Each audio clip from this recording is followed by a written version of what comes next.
All right, guys, good afternoon to you. I hope your day is going well.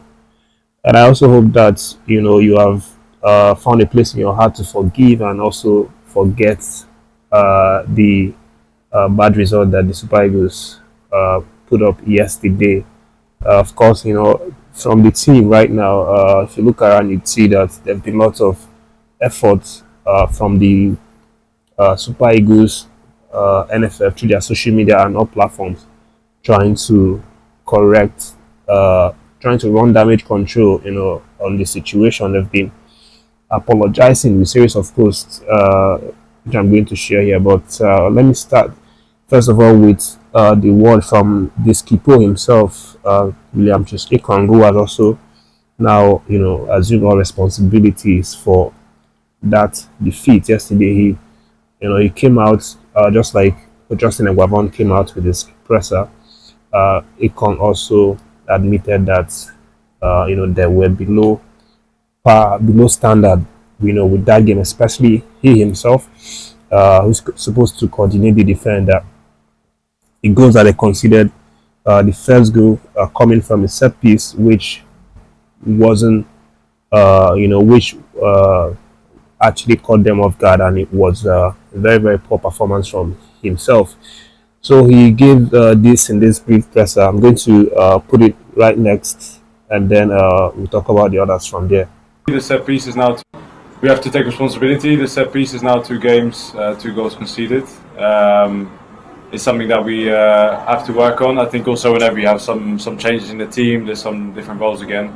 But I'll take responsibility as much as I think all of the other players, attackers, defenders, everyone, that we need to do better, because I think set pieces can be very key to a game. I think today the set piece changed the momentum, because I thought before that I can't remember them having a shot on target or working the goalkeeper. So yeah, we were caught a little bit off guard there, and something that we need to improve. And if there's one game where it could happen, then this was the game. And from here on, in March and everything else that we got coming next year, there won't be any room for those kind of mistakes. So you heard it from the man, the skipper of the team, coming out to say that he takes responsibility for the performances, for the underperformances rather, from the night, and promising to come back stronger next year, to be better. And he also, talked about if they had to choose from him between a game to actually not perform as much, that game would obviously be this game, because it's like the less important game.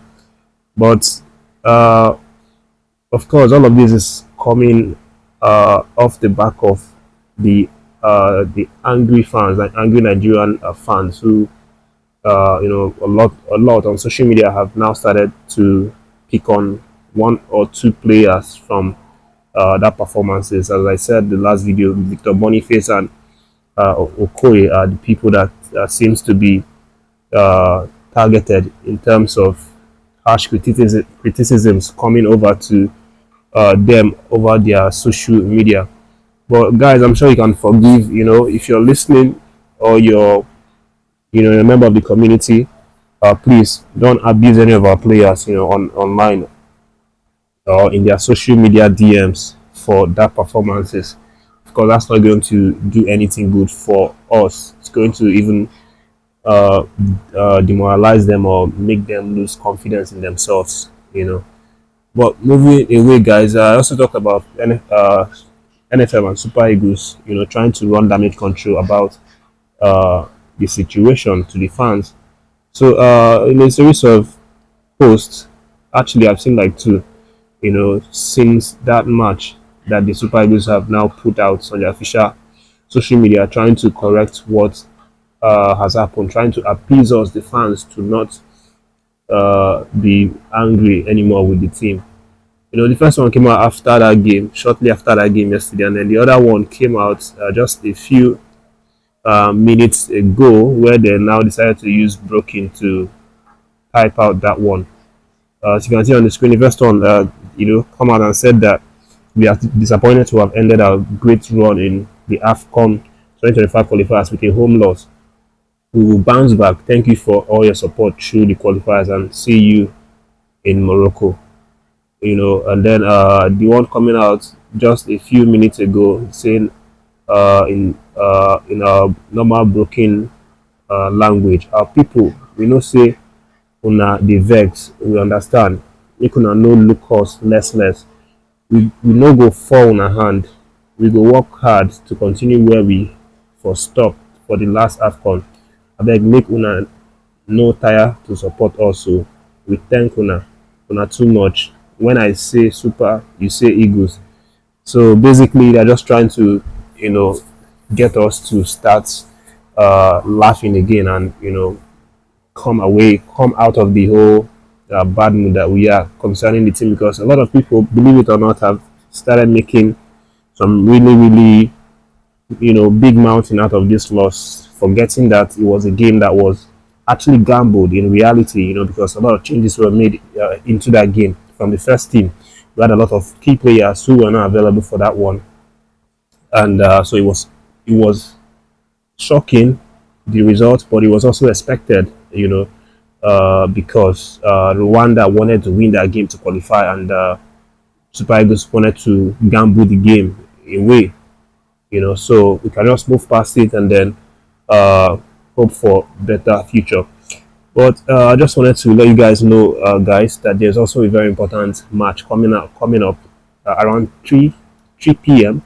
And that game is a match, all important semi-final match between the Edo Queens versus TP Mozambique. Of course, I recorded the previous video. I let you guys know that Edo Queens are currently doing us proud in Africa in the CAF Women's Champions League competition. And the last time they defeated the Melody Sundown, who are actually the defending champions, by coming from a one goal down to eventually winning 2-1, scoring 2 goals in the 90 plus minutes to get the victory for that one. So the reward for that victory is now a semi-final with TP Mozambique. So that game is coming out 3 p.m. today. Make sure to try to support the girls any way that you can, for that one. Of course, a lot is at stake here. Winning is going to definitely propel them into the final, and that's what we would love to see, for the girls. And of course, the cash prize is really massive. Again, it's going to be very helpful, not just for the team, but also for football, women's football in Nigeria specifically. And shifting away from our camp into a neighboring camp. Of course, you know that Ghanaian team were actually disqualified. They failed to qualify to the to the African Cup of Nations 2025, and that's like a very rare thing. The last time that they failed to qualify was back in 2004. That's almost 20 years ago. But again, this is obviously something that we need to learn from as fans of Super Eagles, because we cannot be too angry with our team for qualifying, for losing the last game and also qualifying. If we are too angry, then what's the Ghanaian fans going to do, with their team? Because they basically didn't win any game from their group. Out of 6 games, they didn't win any single game.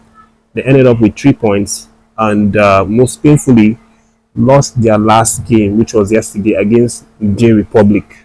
Niger Republic of our team. They lost that game 2-1 at home,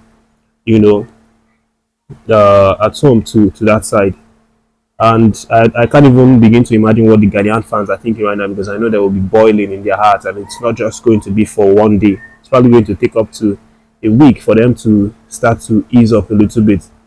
But to run the damage control, just like we've seen with our team, with Super Eagles, with Super Eagles at NFF, the president of the Ghanaian Football Association has now decided to send an apology message through his social media, apologizing to the fans for the underperformances that they put out.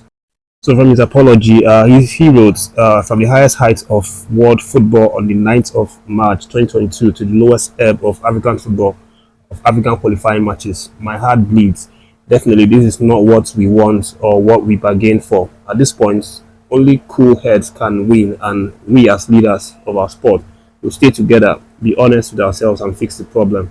The road to full recovery after normalization is definitely bumpy and rough, but our collective efforts and patience win, will win, will win, and Ghana, our beloved country, will win.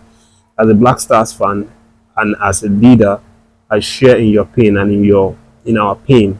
When we rise from this temporary setback, it shall be well. So this is, the word from the FA boss of the Ghana football team, Court Okraku, you know, sending it out to the fans to, make them no vex too much. Well, guys, that's the update for this minute. Thank you for watching. Don't forget to react to any of the story. Leave a like for the video. Subscribe to the channel, guys, and also share the video to your friends. Take care of yourself. Stay tuned for more videos.